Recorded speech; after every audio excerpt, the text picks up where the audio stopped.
Tapi tolong ini mah titip bagi yang sekarang punya otoritas untuk misalkan nutup, punya kuasa. Kalian tekan lo cuman lagi dititipin jabatan doang. Kalian meninggal tuh nggak akan ditanya jabatannya apa, tapi jabatannya dipakai untuk apa. Kalau punya kekuatan untuk tutup, udah. Kalian kan yang punya haknya, aksesnya. Kita mau kayak gimana warga sipil? Datengin mereka. Terus udah datang ke Kamboja yuk rame-rame bawa golok. Pada tutup nggak lu? Kalau mereka nggak mau tutup, kita pulang juga mereka buka lagi. Ya kan yang pada punya otoritasnya dong. Ayo, kalian tuh bakal ditanya lo. Tutupin. Kalian yang punya kuasa.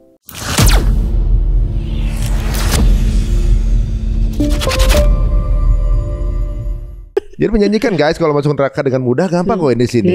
Bahkan ada yang ini ada beritanya nih, bahkan pekerja imigran ilegal yang akhirnya pengen jadi salah satu yang terlibat di ini. Itu ketika dia imigran mau dapat pekerjaan gitu, banyak yang akhirnya di sana disiksa, kehilangan nyawa gitu karena ilegal juga kan gitu.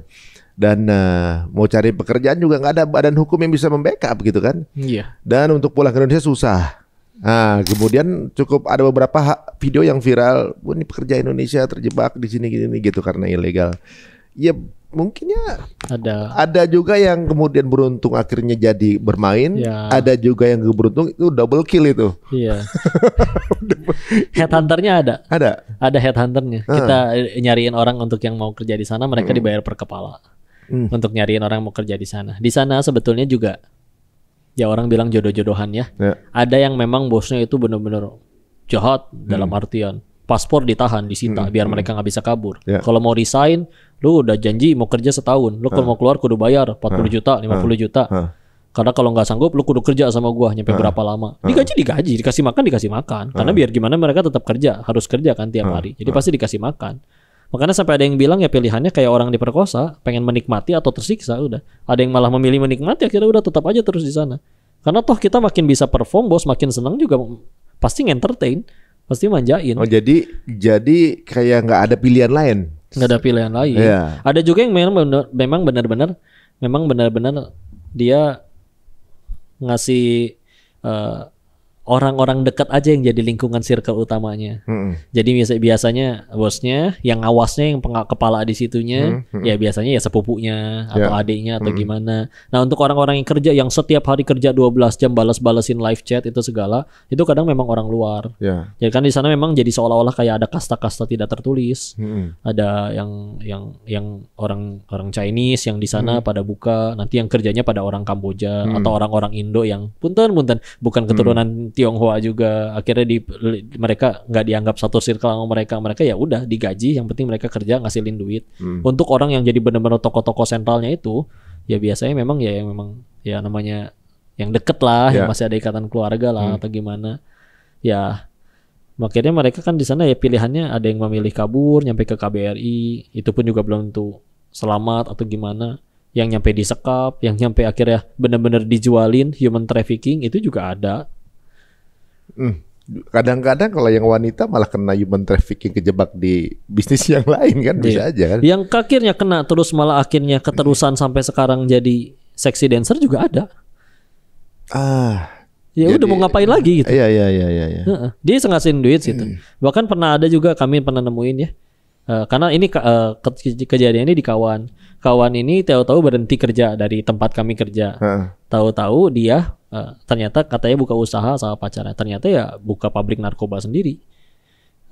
Ceweknya adalah sexy dancer, berhenti dari diskotik tempat dia kerja, akhirnya buka entah gimana itu. Mereka, saya yakin tutorialnya nggak ada karena mereka bisa beli bahan baku di toko kimia sampai jadi bubuk kokain. Itu mau entah dari mana.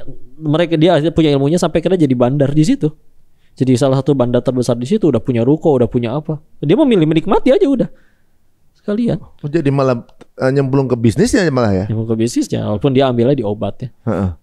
Wah, ini sebenarnya mirip-mirip ya kalau kita lihatnya sebuah lingkaran setan ya, mencoba untuk kemudian secara ilegal menyalahi prosedur untuk kemudian terjebak di salah satu bisnis yang juga circle of devil juga. Nah, nggak jadi yang ini, jadi yang ini, jadi yang ini, jadi semuanya di kubangan yang sama begitu ya.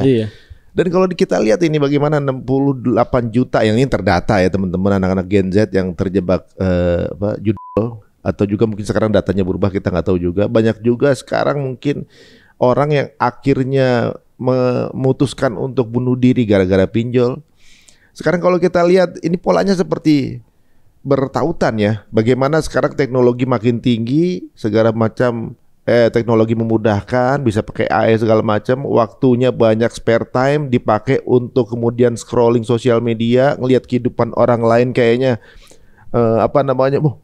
dia bisa punya ini, caranya gimana? Caranya ya mau nggak mau secara instan biar kaya, jual. Duitnya dari mana? Dari pinjol. Begitu. Jadi muter di situ ya. Iya, lingkarannya di situ. Makanya di sana di sekeliling kasino itu biasanya ada tempat gadai. Entah gadein emas. Kan di depan kantor kita ada juga gadai juga nih. Kalau ada yang ke situ kita anak kita judol. Jadi dia biasanya gadai handphone, gadai apa. Ya karena ya udah biasanya datang benar-benar habis, ya udah akhirnya dia sampai benar-benar nggak ada uang buat pulang. Ketika ada yang selon, ya udah dia gadein handphonenya. Kalau ketika ya misalkan handphone terbaru kan masih lumayan harganya, gadein. Berharap menang nanti bisa ditebus lagi. Tapi kalau udah benar-benar habis yang sampai jadi gembel di sana juga ada. Tadinya punya duit.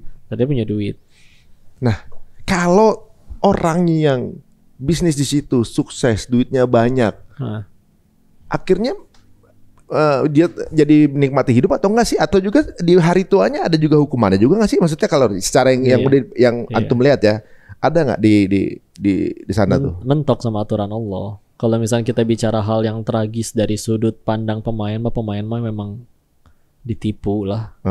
Udah nggak akan ada yang happy ending. Kalau saya kan sejauh ini dakwah tentang itu semuanya bicara dari sudut pandang bandar loh, yang secara matematis nggak bisa kalah, tapi kan kalahnya sama aturan Allah. Udah ada kasusnya apa? Ya banyak kan proses di sana ya awalnya ya, waktu awalnya awalnya semua pengen bahagia. Saya kira bahagia itu dari duit. Dengan bodohnya dan lemah imannya berangkat ke sana. Oke, memang dapat duit. Ketika sampai di 80 jutaan misalkan sehari, itu misalkan kan akan mentok. Dalam artian gini, mungkin hari ini kita senang, tapi tolong terima 80 juta selama setahun penuh per hari. Demi Allah pasti be aja lama-lama. Kesenangannya kesenangannya akan berkurang kan. Sebagaimana kita doyan minuman ini, tapi minum ini sehari 3 kali setahun penuh, belenek. Gumoh yang ada. Sama terima duit. Selagi judulnya dunia, kalau bentuknya masih dunia, pasti masih bisa bosan. Dengan bodohnya, saya pikir nggak, pasti ada yang mungkin saya cuman kurang kaya. Gaul sama yang lebih kaya, dia bisa murung ketika ngeliatin ada ibu-ibu di seberang jalan lagi disuapin jeruk sama anaknya, sambil dikupasin sampai tangannya udah standby nerima buangan biji dari mulut ibunya. Ini si bos bandar judi ini bilang, tuh anak gua nggak pernah nih kayak begitu tuh. Anak lu kan kuliah di Jerman, di London.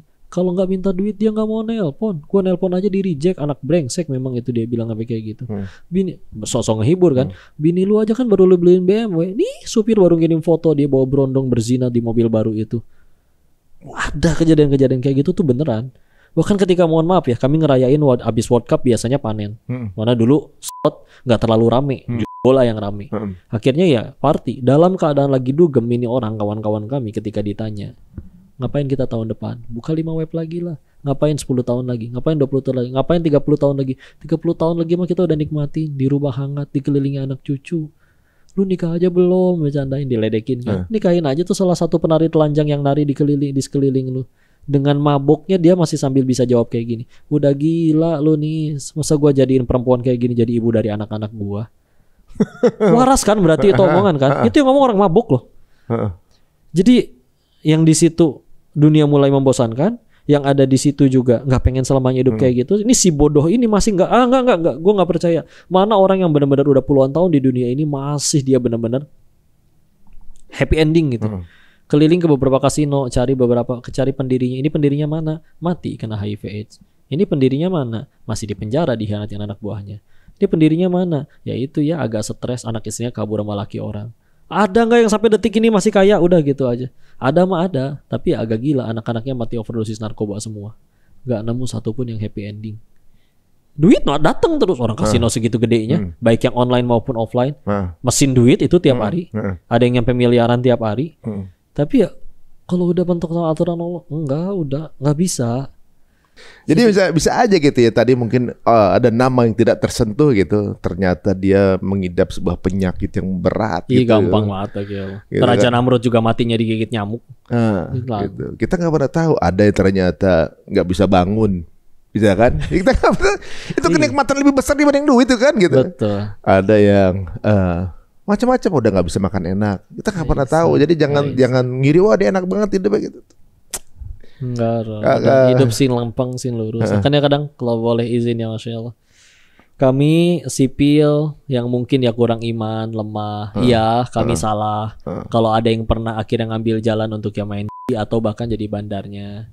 Dan kalau sendiri pun ketika akhirnya ya kita tadi cerita di kajian ya, ketika jalanin pertobatannya dibersihin, udah nggak ada sisa apa-apa lagi dari yang dulu di sana. Udah jatuh, biasa dibilang udah ngerasain jatuh miskin lagi sebelum akhirnya orang tahu, sekarang tobat dianggap ustadz apa segala nggak pernah nyebut diri, masih nyantri, nggak ada apa-apanya dan udah dibersihin yang dulu yang lama. Tapi tolong ini mah titip bagi yang sekarang punya otoritas untuk misalkan nutup, punya kuasa.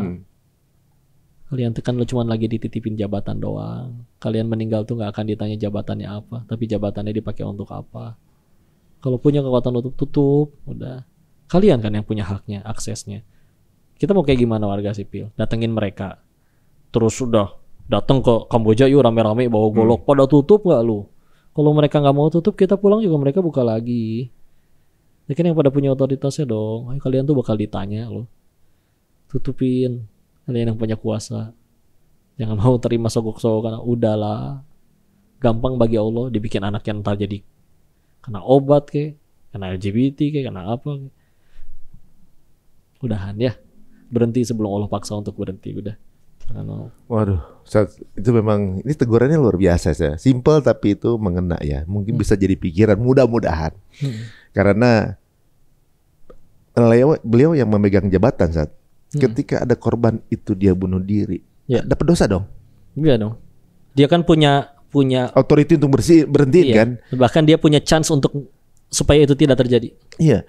Ada yang bunuh diri, ada yang satu keluarga nggak bisa makan, ada yang kemudian jadi OD, ada yang kemudian dibunuh sama debt collector, ada itu dosanya itu akan ngumpul ke penentu kebijakannya. Karena jadi punya kuasa itu dalam Islam. Emang berat ya. Berat. Jangan dikira itu fasilitas nikatin ya. Padahal semudah itu untuk mendapat surga tinggal tutup secara real gitu. Istilah. Kalian nggak akan ditanya jabatan tertingginya apa, tapi kuasanya dipakai untuk apa. Udah. Kalau yang sekarang lagi dapat jadi amanah, bukan karena kalian jago ngejilat, bukan karena kalian udah punya prestasi atau pinter, enggak, lagi dititipin jabatan sama Allah. Kapan itu bisa jadi kebaikan? Kalau bisa digunain untuk jadi jalan ngedeketin orang-orang sama Allah. Bukan untuk memperkaya diri. Udahlah. Mau sampai kapan? Ya mudah-mudahan ini yang kita lihat beritanya Ustaz ya, bahwa sudah mulai ada ribuan yang ditutup. Ini real, gerakan yang real gitu. Mudah-mudahan walaupun begitu tetap aja kita ada sebuah itikat baik yang bisa kita lihat ya. Mudah-mudahan akan lebih konkret lagi jika ternyata yang disebutkan 5 nama besar itu juga termasuk yang ditutup gitu kan. Betul. Nah, akan bersih lah, mudah-mudahan terdetoks ini. Mental-mental anak muda sekarang ini. Amin ya Allah. Jadi pengaruh nggak sih kecanduan main dol ini terhadap perkembangan mental? Pasti ya tuh. Kan jadi ngerasa semuanya serba gampang kalau pengen dapat duit. Mental anak-anak yang dulu kita kalau pengen makan kudu benar-benar metik pohon sendiri, sama yang sekarang apa-apa tinggal pesan langsung datang aja, itu aja ngerubah mental. Padahal kan halal istilahnya beli sendiri kok. Apalagi ini yang jelas-jelas.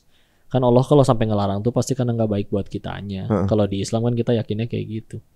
Jadi pengaruh dengan daya juang sebenarnya. Iya tuh, orang karakteristiknya juga jadi beda. Orang-orang jadi ya lebih lembek lah generasinya. Ya, ini saya bisa lihat juga berbicara dari beberapa diskusi gitu ya, mengatakan bahwa zaman sekarang gitu anak-anak Gen Z ini susah diajak untuk bekerja sama secara korporasi secara ada surveinya ya? di kantor gitu atau juga mungkin kerjasama teamwork gitu. kemudian lebih baperan, lebih bosenan, benar. Ya itu daya retensinya itu lebih rendah. Jadi ibaratnya tingkat konsentrasinya itu lebih rendah. Daya tahan untuk misalnya ngelihat sesuatu itu lebih rendah. Di sosial media 3 detik kan, cuma 3 detik ganti gitu kan. Karena pengen buru-buru ngobrolin kayak kita nih diambil yang di skip gitu kan, karena daya konsentrasinya rendah, daya tahannya rendah, daya juangnya rendah. Berjuang untuk mendengarkan itu sulit. Ya, berjuang untuk dengar kuliah itu sulit. Handphone udah langsung naik gitu. Nah, benar juga Ustadz bilang itu, bahwa untuk beli makanan kita berjalan aja itu sebuah perjuangan, proses yang bisa membentuk mental juga ternyata. Sekarang semuanya serba instan. Dulu mau makan ada yang sampai harus mancing dulu loh. Ada yang bawa tombak buat berenang dulu loh, buat nangkap ikan. Ada yang minimal manjat pohon dulu, ada yang harus bercocok tanam dulu, ada yang harus motong sendiri ayamnya. Itu gimana kalau anak-anak sekarang taruh di acara dulu ada acara namanya Survivor. Fear factor sekalian. Iya. Jadi gaya hidup kepengen instan itu jadi masuknya ke judi ya. Salah satu pemicu. Pemicunya karena impian-impian secara instan. Iyalah. Jadi ya sudah. Alhamdulillah sebetulnya meskipun Indonesia 79 tahun udah berkali-kali ganti kurikulum, maaf ya Menteri Pendidikan, tapi kalau Islam alhamdulillah 14 abad nggak pernah ganti kurikulum. Selalu bisa masih jadi solusi. Tinggal mau nggak ngikutin contoh yang di Quran dan Sunnah. Makanya ini jalan yang dipilih. Terlepas semua waktu misalkan. Ya sebetulnya ngomong kayak gini terlalu banyak juga ancaman tuh ada pasti. Makanya kalau tahu-tahu nggak ada ya mudah-mudahan syahid aja husnul khotimah. Usah jangan nakutin kita juga. Ini baru nyala nih channel. Ini channel baru nyala berapa hari dan nakutin lagi. Kan aneh yang mati. Cuman kan kalau kita mah ya udah mendingan syahid, husnul khotimah. Kan yang paling penting itu dong. Benar. Yang penting kan ya udah nyapain kebenaran. Dan masalahnya yang kalaupun punten akhirnya ini si Dennis bicara terlalu banyak tentang ini, tentang bisnis kita apa segala, dulunya juga dia di situ apa segala. Udah mau ada yang bongkar atau ada yang nggak bongkar, semuanya juga bakal kebongkar di pengadilan Allah. Semua bakal tanggung jawab sama perbuatannya masing-masing.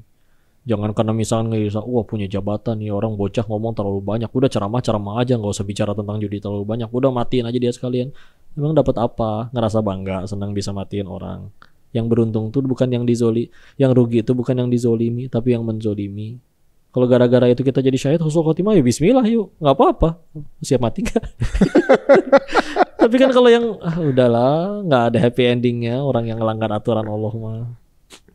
Ya mudah-mudahan, ya kan kita juga ibaratnya hanya memberi sudut pandang yang berbeda, betul, ya kan, betul. Bahwa ternyata ada mindset dari kacamata Allah yang mungkin kalau sekarang ini merasa stuck, kira-kira nggak bisa ada solusinya selain punya uang instan dan cuma bisa dapat di judul. Begitu pikirannya sampai akhirnya masuk ke judul. Apa kira-kira nasihatnya Ustaz? Kan ada nih, gua harus punya duit segini, tapi gua nggak punya pekerjaan yang bisa lakuin ini. Kemungkinan terbesar untuk bisa dapetin itu gua pasang dan dia selalu punya harapan bakal menang kan. Siapa tahu menang bisa beres semua utang gua. Siapa tahu rungkat ya kan. Apa tuh saat nasihat untuk mereka-mereka yang sekarang lagi ini kemarin kalah masih nyoba lagi dan makin banyak utang, dia ngerasa akan selesai cuma dengan nih kali ini menang selesai semua gitu. Berhentilah. Kalah itu sebetulnya pertolongan loh. Karena pilihannya dua, mau berhenti sendiri atau Allah paksa buat berhenti. Kalau kalian ngira itu untuk supaya dapat rezeki, sejatinya kalau kata Allah rezeki kalian bulan ini 1M, mau halal mau haram rezeki kalian tetap 1M loh. Beneran. Saya, Kak Ari, semua yang nonton dilarang mati sebelum semua rezeki yang Allah janjiin waktu kalian masih di alam rahim ibu kalian masing-masing. Itu sebelum kita terima semua, kita tuh nggak boleh mati demi Allah. Kita kan kadang ngira kalau misalkan pakai yang halal, pakai yang haram bakal dapat lebih banyak kan. Enggak.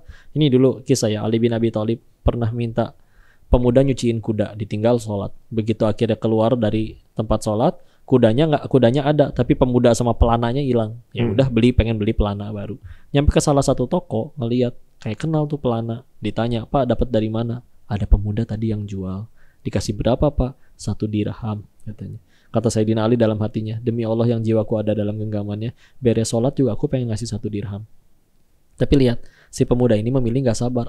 Mana ditinggal sholat, sahabat Nabi teh kalau sholat pasti lama. Mendingan saya colong nih pelananya. Bisa dijual, dapat duit lebih banyak, dapat duitnya lebih cepat lagi. Tapi kata Allah rezekinya 1 dirham, dia jual ke setiap toko nggak laku. Dia cuma mau ditawar 1 dirham. Daripada nggak laku ya udahlah 1 dirham. Tapi lihat, dia dapat 1 dirham, tapi plus dosa. Kalau dia memilih sabar, dia dapat 1 dirham juga, tapi plus pahala. Kalau kalian nanti menang judi, tahu-tahu ngerasa dapat 100 juta, emang kata Allah takdirnya harus dapat 100 juta. Mau pakai halal, mau pakai haram, beneran. Rumus rezeki itu kayak begitu. Terus kalian akhirnya ngelakuin demi sesuatu yang ternyata ya bakal mengundang kemurkaan Allah. Enggak, kalau kita bicara pengen kaya, yuk kita bisa ngomong. Jadi kayak dalam Islam ada rumusnya. Ada kok caranya Abdurrahman bin Auf yang kalau kita mau praktekin bismillah pasti kaya. Cuman kan mendasarnya beda. Mereka jadi kaya itu efek samping, kita jadi kaya tujuan utama. Akhirnya jadi halalin segala cara. Dalam Islam yang penting kan bukan banyak, berkah. Kalau udah nggak berkah, lihat para maling di negeri kita tuh, para koruptor. Duit udah banyak juga nyolong melulu. Tapi kalau misalkan kita udah dapatnya berkah, sedikit kata orang juga, tapi kalau udah berkah nggak akan kurang, pasti cukup. Mau ngapain? Udahan. Berhenti sendiri atau Allah paksa buat berhenti. Udah itu aja pilihan. Waduh, jelek juga nasihat antum nih. Karena Anda pernah di posisi itu dulu. Waktu ini intermezzo saat dulu awal-awal ngaji tuh gara-gara jelek di pekerjaan di kantor sebelumnya nih, proyeknya kita ambil memang ada akad yang abu-abu lah ibaratnya gitu lah, gitu ya. Kemudian saya ngerasa mungkin itu pendapat dari salah satu ustadz gitu. Saya dulu kan santri YouTubiah dulu kan. Jadi kan jadi jangan-jangan siapa tahu ustadz yang lain beda pendapat kan gitu kan. Nyari pembenaran jadi. Iya benar, nyari pembenaran bukan kebenaran. Dicari-cari. Ya udah kalau gitu yang yang akadnya begini ya kita ambil gitu kan. Tapi ternyata hampir semua klien kita begitu akadnya. Hampir keuangan kantor menurun gitu. Dapatlah penawaran akadnya halal syariah gitu ya. Margin tipis-tipis gitu. Dulu kita kalau dapat proyeknya tuh gede-gede gitu ya, tebel-tebel gitu. Pas kita udahlah ini deh ya, ada syariat. Datang lagi pekerjaan penawaran gede tapi akad yang lama. Iya, yang haram, yang syubhat. Tapi gede, tapi besar. Kita diskusi kata Rula waktu itu emang bareng-bareng lagi proses ngajinya sekantor itu kan. Wah. Hijrah bareng. Diskusi, pas kita diskusi segala macam akhirnya diputuskan. Kita ambil yang ini buat yang terakhir kali. Karena keuangan lagi turun saat untuk menyelamatkan bisa bertahan sampai akhir tahun kan. Manusiawi kita pikirnya. Ya namanya juga terakhir gitu kan. Kita ambil saat beneran ini besar gede kita kerjain segala macam karena udah sambil merem bisa. Kalau yang ini justru kita baru kan gitu. Kita jalanin memang dapat segini saat. Akhirnya tapi ada pekerjaan yang lama nggak terbayar, kemudian ada aset kita kena one prestasi ada juga, kemudian aset kita juga kemudian ada yang gantung, ada yang diambil orang, terus kemudian ya anak ada sakit gitu segala macam. Pas kita pikir saat marginnya sama aja akhirnya. Kata Allah rezekinya segitu. Udah habis itu, udah deh kalau gitu udah deh. Mau itu jangan-jangan iming-imingnya doang gitu kan. Iya. Udah gitu kenapa nggak diambil yang itu aja? Iya, belum barokahnya. Belum. Karena pokoknya mesti dihafal lah. Ini kudu hafal. Rezeki manusia cuma 3. 1 yang dimakan jadi kotoran, 2 yang dikenakan jadi usang, 3 yang diinfakkan di jalan Allah. Kalian kira ini punya saya? Saya bawa pulang juga boleh loh ini. Tapi kalau ternyata ini rezeki semut tumpah di jalan disemenumin, saya cuma disuruh Allah buat nganterin rezeki ini ke hamba Allah yang lain. Yang udah jadi rezeki kita yang udah lewat sini aja. Mau duitnya ada di saldo rekening kalian, hey para bandar atau para orang yang disogok, kalau belum lewat sini belum jadi rezeki kalian. Tahu-tahu anaknya belajar nyetir nabrak, ya udah rezeki bengkel. Yang baru jadi rezeki kita cuma yang udah lewat sini. Udah. Yang paling penting berkahnya. Bukan banyaknya. Kita kadang punya duit miliaran juga nggak kelihatan. Mati lampu sedunia juga nggak pernah dia bisa diambil duitnya. Waduh, jadi kayak yang udah dibayarkan juga sogokannya misalnya nggak taunya ditemuin juga. Akhirnya belum dipakai kan? Waduh, ya mudah-mudahan banyak perubahan ya dengan perbincangan kita membuka mata dan juga membuka mindset dari banyak pihak lah gitu untuk kemudian yang mau main diurungin niat, yang masih memberikan izin untuk mereka bergerak juga memfikirkan keluarganya, dirinya juga, dan juga ya bandar-bandar yang sekarang sedang aktif udah banyak yang diambil gitu, stop aja gitu kan.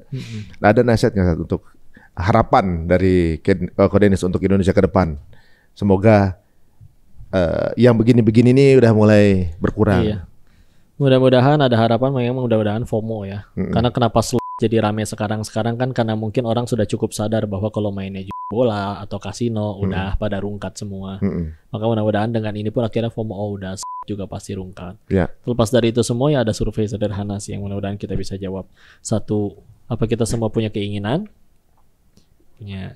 2, apa Allah juga punya keinginan? Punya. Allah ingin kita selamat, bahagia. 3, dari lahir sampai detik ini jujur, banyakkan mengejar yang Allah suka apa yang kita suka? Kita suka. Jujur. Sekarang yang keempat, udah lebih banyak ngejar yang kita suka, bahkan sebagian udah tercapai, kok masih sulit bahagia? Maka harus berapa kali patah hati atau kecewa lagi baru sadar bahagia itu adanya pada apa yang Allah suka, bukan yang kita suka. Cukup nurut, ngaji, belajar. Udahan, kata siapa sih yang kita suka tuh paling baik buat kita. Udah cukup, tenang aja. Allah Maha Kaya.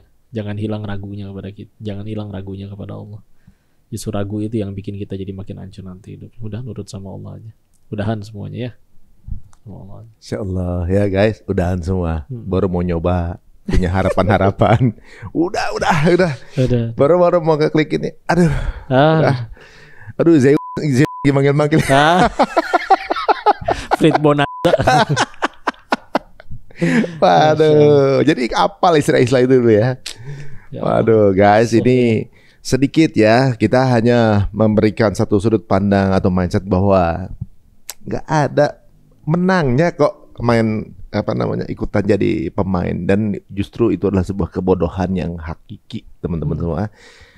Mudah-mudahan ini akan membongkar pikiran teman-teman semuanya. Amin. Ya, mudah-mudahan akan merubah cara pandang kita mengenai rezeki ya. Amin. Dan semoga Allah berikan banyak keberkahan, kesehatan dan juga keamanan untuk ustadz kita ya. Amin. Jangan lupa ngelayat ya. Jangan.